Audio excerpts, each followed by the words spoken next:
प्रहलाद जी की स्तुति हम लोग सुन रहे हैं।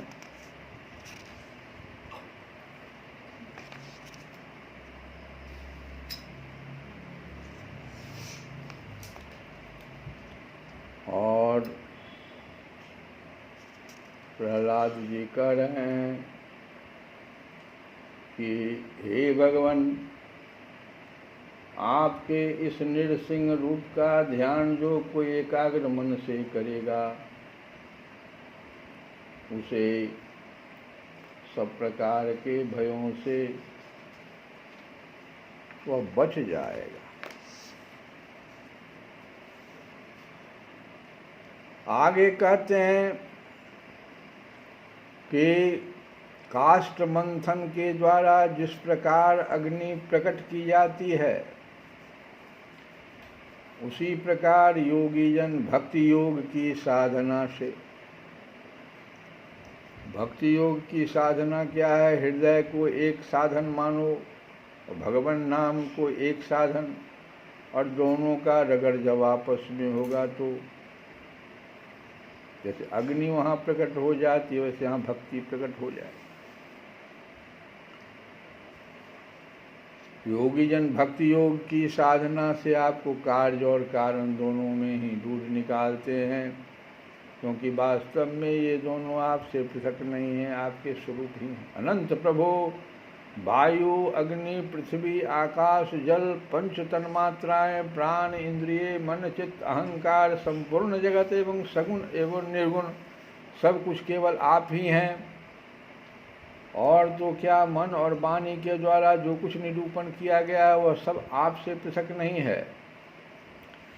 समग्र कृति के आश्रय भगवान ये सत्वादि गुण और इन गुणों के परिणाम महत्व आदि देवता मनुष्य एवं मन आदि कोई भी आपका स्वरूप जानने में समर्थ नहीं है, क्योंकि ये सब आदि अंत वाले हैं और आप अनादि एवं अनंत हैं। ऐसा विचार करके ज्ञानी जन शब्दों की माया से उपरत हो जाते हैं। परम पूज्य आपकी सेवा के 6 अंग हैं। भगवान की सेवा के 6 अंग बता रहे हैं। पहला, खूब अच्छी प्रकार से इन 6 अंगों को हम लोग सुने। प्रहलाद जी अपनी स्तुति अब बंद करने जा रहे हैं। तो प्रहलाद जी कह रहे हैं कि भगवान की सेवा के 6 अंग हैं। नमस्कार पहला है, नमस्कार कहीं भी जाए आप दोनों हाथ जोड़े। भगवान कहाँ नहीं है। करहूँ प्रणाम जोड़ जुग पानी, सिया राम मैं सब जग जानी। करहूँ प्रणाम जोड़ जुग पानी, सिया राम मैं सब जग जानी। करहूँ प्रणाम जोड़ जुग पानी। पहला तो नमस्कार। दूसरा स्तुति, जो स्तुति आपने सुना।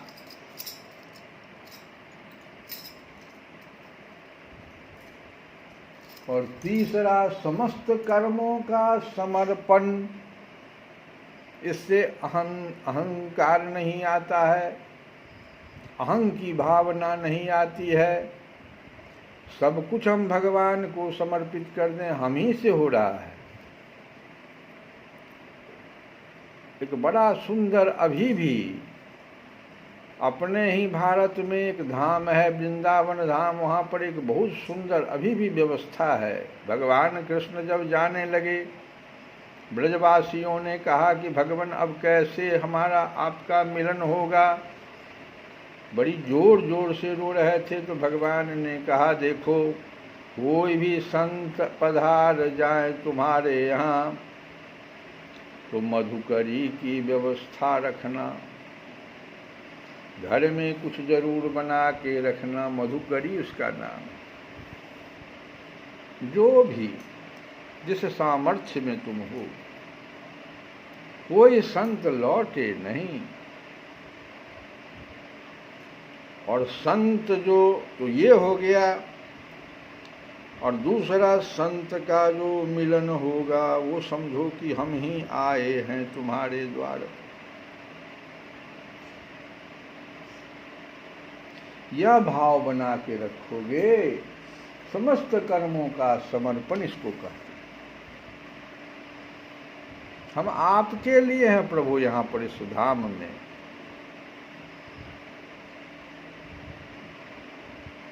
मेरा अपना कुछ नहीं। और तब फिर सेवा पूजा जब इतना हो जाए तो सेवा पूजा होगा कुछ आपसे, वो कर लीजिए, चरण कमलों का चिंतन कर लीजिए, और अंत में आप लीला कथा का श्रवण कीजिए। ये 6 अंग हो गए।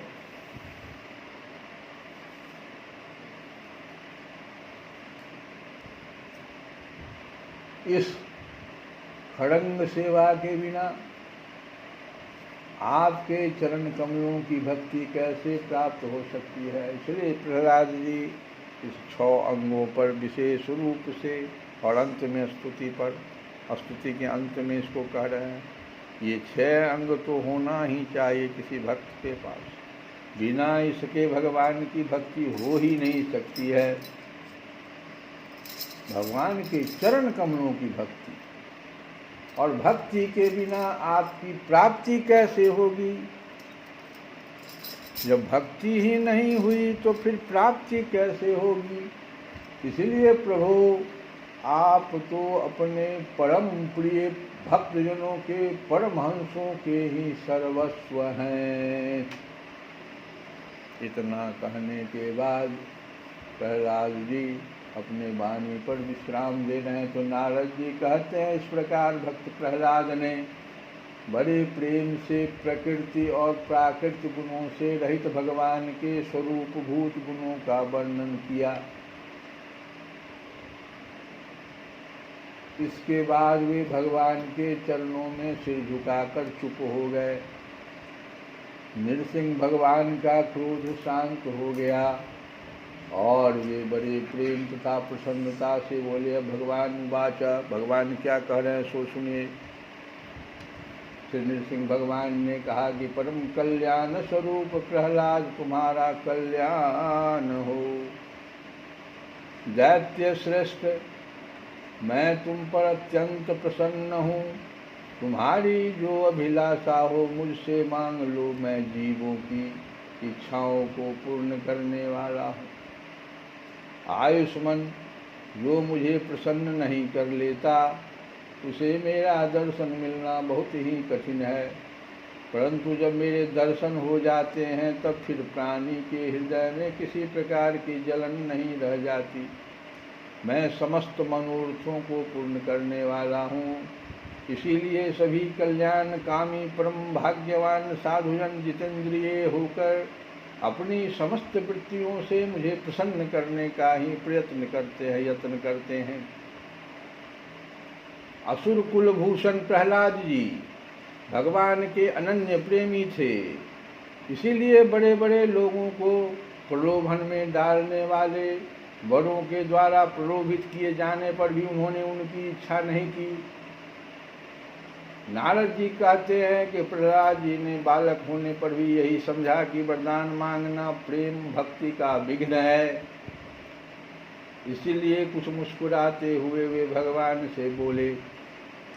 प्रहलाद जी ने कहा, प्रभु मैं जन्म से ही विषय भोगों में आसक्त हूँ। अब मुझे इन बड़ों के द्वारा आप लुभाइए नहीं। मैं उन भोगों के संग से डरकर उनके द्वारा होने वाली तीव्र वेदना का अनुभव कर उनसे छूटने की अभिलाषा से ही आपकी शरण में आया हूँ। भगवान मुझ में भक्त के लक्षण हैं या नहीं, यह जानने के लिए आपने अपने भक्तों को वरदान मांगने की ओर प्रेरित किया है। ये विषय भोग हृदय की गांठ को और भी मजबूत करने वाले तथा बार बार जन्म मृत्यु के चक्कर में डालने वाले हैं। इसीलिए जगत गुरु परीक्षा के सिवा ऐसा कहने का और कोई कारण नहीं दिखता, क्योंकि आप परम दयालु हैं। अपने भक्त को भोगों में फंसाने वाला घर कैसे दे सकते हैं। आपसे जो सेवक अपनी कामनाएं पूर्ण करना चाहता है वह सेवक नहीं, वह तो लेन देन करने वाला निरा बनिया है। जो स्वामी से अपनी कामनाओं की पूर्ति चाहता है वह सेवक नहीं, और जो सेवक से सेवा कराने के लिए, उसका स्वामी बनने के लिए उसकी कामनाएं पूर्ण करता है वह स्वामी नहीं। मैं आपका निष्काम सेवक हूँ और आप मेरे निरपेक्ष स्वामी हैं। जैसे राजा और उसके सेवकों का प्रयोजन व स्वामी सेवक का संबंध रहता है, वैसा तो मेरा और आपका संबंध है नहीं। मेरे वरदान शिरोमणि स्वामी, यदि आप मुझे मुँहमांगा वर देना ही चाहते हैं तो यह वर दीजिए कि मेरे हृदय में कभी किसी कामना का बीज अंकुरित ही न हो। हृदय में किसी भी कामना के उदय होते ही इंद्रिय, मन, प्राण, देह, धर्म, धैर्य, बुद्धि, लज्जा, श्री, तेज, स्मृति और सत्य, ये सब के सब नष्ट हो जाते हैं। बहुत सुंदर, बहुत सुंदर। फिर से सुनिए इसको कि हृदय में किसी भी कामना के उदय होते ही इंद्रिय, मन, प्राण, देह, धर्म, धैर्य, बुद्धि, लज्जा, श्री, तेज, स्मृति और सत्य, ये सब के सब नष्ट हो जाते हैं। कमल नयन, जिस समय मनुष्य अपने मन में रहने वाली कामनाओं का परित्याग कर देता है, उसी समय वह भगवत स्वरूप को प्राप्त कर लेता है। इसलिए भगवान आपको नमस्कार है। आप सबके हृदय में विराजमान उदार शिरोमणि स्वयं परम ब्रह्म परमात्मा हैं। अद्भुत नृसिंह रूपधारी श्रीहरि के चरणों में मैं बार बार प्रणाम करता हूँ। प्रहलाद इतना कहे, उसके बाद फिर वाणी पर विराम दिए। हम लोग कल की कथा में आगे सुनेंगे। आज एक भजन गाएं, एक विनय पत्रिका से ही कि लाभ है कहाँ,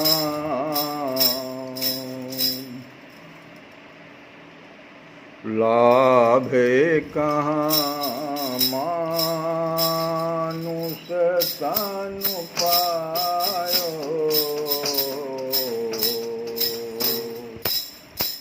लाभ कहाँ,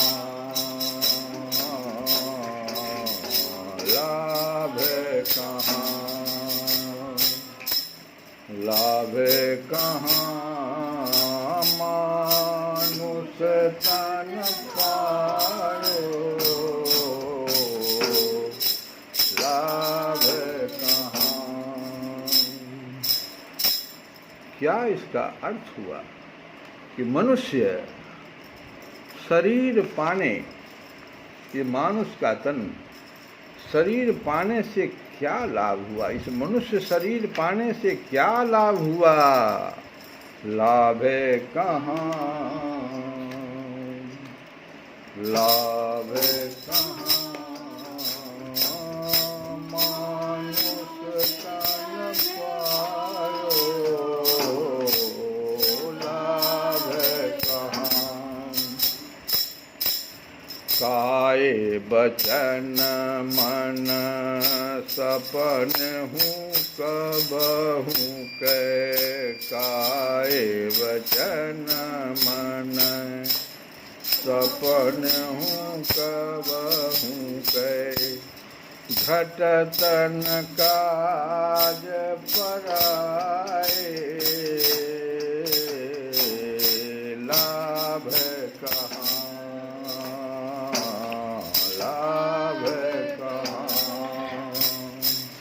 कहते हैं तुलसी बाबा कि मनुष्य शरीर पाने से क्या लाभ हुआ, जबकि वह कभी स्वप्न में भी मन, वाणी और शरीर से दूसरे के काम नहीं आया। काय वचन मन, काय कहते हैं शरीर को, काय काया, काया काय मतलब काया, तो काय वचन मन सपन हूँ कबहू कै, घटतन काज पराए,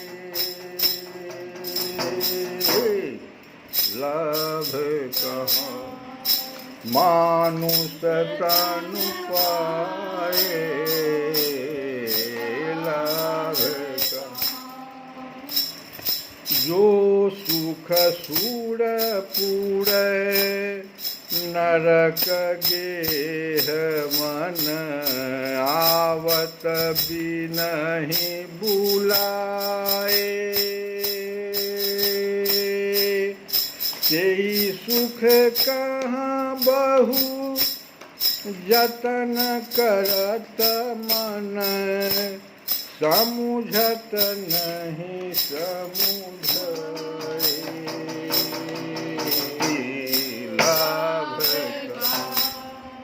अरे लाभ कहाँ मानुष तन पाए, लाभ कहाँ विषय संबंधी जो सुख स्वर्ग नरक घर और वन में बिना ही बुलाए आपसे आप आ जाता है। विषय संबंधी जो भी सुख है उस तुलसी बाबा कहते हैं कि स्वर्ग में नरक में घर और वन में बिना ही बुलाए आपसे आप आ जाता है। उस सुख के लिए अरे मन को कह रहे हैं तुलसी बाबा कि अरे मन तू अनेक प्रकार के उपाय कर रहा है, समझाने पर भी नहीं समझता, समुझत नहीं समुझाए, लाभ कहाँ ओ लाभ कहाँ। अब आगे तुलसी बाबा कहते परदारा पड़े द्रोह मोह वश, परदारा पड़े द्रोह मोह वश, किए मूढ़ मन भाए, गर्भवास दुख राशि जात ना, तीव्र विपत्ति बिसराए, लाभ ओ लाभ अमानुष तनु पाए, कहते तुलसी बाबा के हे मूढ़, तूने अज्ञान के वश होकर पराई स्त्री के लिए परदारा, पराई स्त्री के लिए और दूसरों से बैर करने के लिए परद्रोह, किसके वश होकर के? मोह वश। किसी से तुम्हारा राग द्वेष मोह हो गया ना, कहीं राग हुआ कहीं द्वेष हुआ, यही तो मोह। तो मोहवश होने से तुम परदारा परद्रोह किए,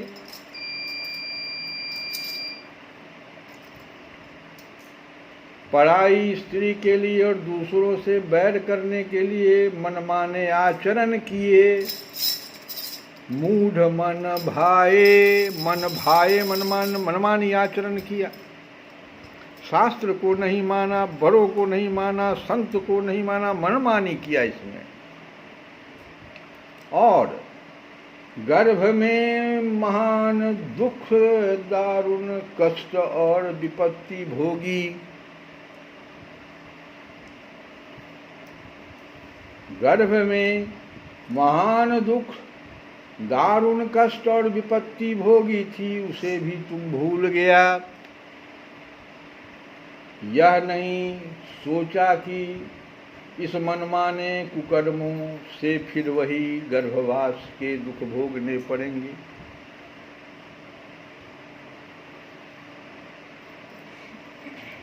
तीव्र विपत्ति बिसराए, लाभ कहाँ। आगे सुनो। भय निंद्रा मैथुन आहार, सबके समान जग जाए। सुर दुर्लभ तनु धरि न भजे हरि, मद अभिमान गवाए। लभ मानुष तन पाए,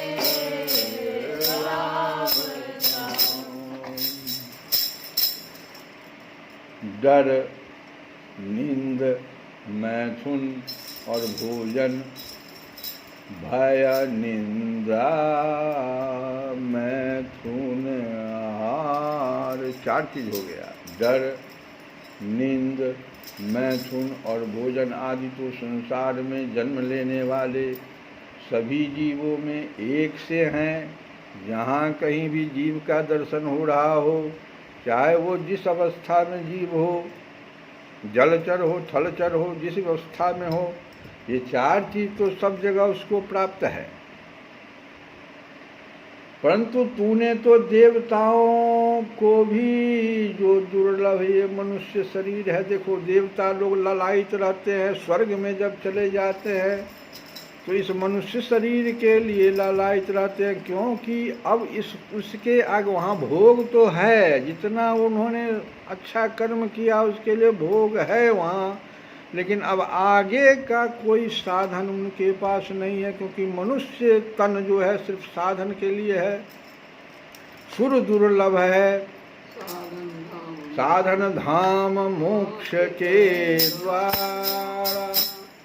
तो ये मनुष्य शरीर तुमको जो मिला, देवताओं को भी जो दुर्लभ मनुष्य शरीर को पाकर उससे भी भगवान का भजन नहीं किया और अहंकार और घमंड में उसे खो दिया। मद अभिमान गमाए, गई न निज पर बुद्धि, शुद्ध हुए रहे न राम लय लाए। तुलसीदास यह अवसर बीते, का पुण्य के पछताए। जिनकी मेरे तेरे की भेद बुद्धि नष्ट नहीं हुई, अहंता ममता, यह मेरा यह तेरा, ये मेरे तेरे की भेद बुद्धि जो है जिसकी नष्ट नहीं हुई, और शुद्ध अंतःकरण से जिन्होंने श्री राम में चित्त को लीन नहीं किया, गई न निज पर बुद्धि, शुद्ध हुए रहे न राम लय लाए। उन्हें हे तुलसीदास ऐसा यह मनुष्य शरीर का सुअवसर निकल जाने पर फिर पछताने से क्या मिलेगा। तुलसीदास यह अवसर बीते, का पुण्य के पछताए। श्री राम जय राम जय जय राम, श्री राम जय राम जय जय राम, श्री राम जय राम जय जय राम, श्री राम जय राम जय जय राम, श्री राम जय राम जय जय राम, श्री राम जय राम जय जय राम, श्री राम जय राम जय जय राम, श्री राम जय राम जय जय राम, श्री राम जय राम जय जय राम। श्री कृष्ण गोविंद हरे मुरारे, हे नाथ